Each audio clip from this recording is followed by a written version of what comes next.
Many of America's top trade partners bristled at the news that President Donald Trump plans to impose tariffs of 10% on aluminum and 25% on steel imports next week. Trump announced the new measures during a meeting with industry executives at the White House Thursday.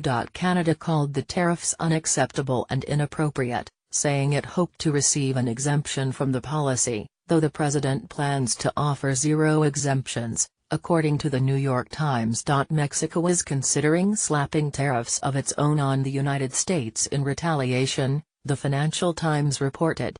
Brazil's industry ministry expressed its enormous concern, threatening multilateral or bilateral action. The European Union also plans to retaliate. We strongly regret this step, which appears to represent a blatant intervention to protect U.S. domestic industry and not to be based on any national security justification, said European Commission President Jean-Claude Juncker in a statement. The EU has been a close security ally of the U.S. for decades. We will not sit idly while our industry is hit with unfair measures that put thousands of European jobs at risk, said Juncker. Australia's Trade Minister Sevan Siobo, who said his country was also seeking an exemption from the tariffs, warned that these types of retaliatory measures from the U.S. were not the solution as they could hurt the global economy. If we see a breakout of action and reaction from major economies, the only thing that will arise from that will be a slowdown of economic growth, and over time, if it got bad enough, ultimately we could see, for example, a recession, and we know the consequent impact of that, he said. A Japanese trade official cautioned that the measures could spark an all-out trade war.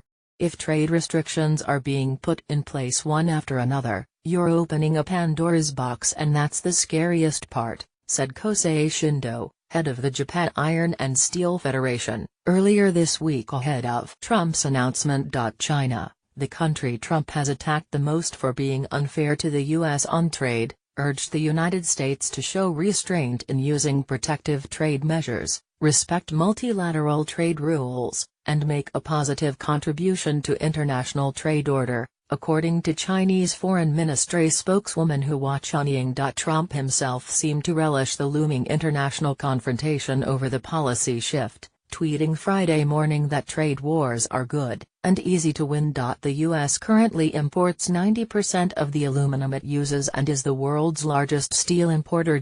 One apparent impetus for Trump's policy announcement was a Commerce Department study released last month claiming that the state of aluminum and steel imports could endanger national security. In announcing the new tariffs on Thursday, Trump focused his remarks on the current state of international trade not being beneficial to the U.S. People have no idea how badly our country has been treated by other countries, he said. They've destroyed the steel industry, they've destroyed the aluminum industry, and other industries, frankly.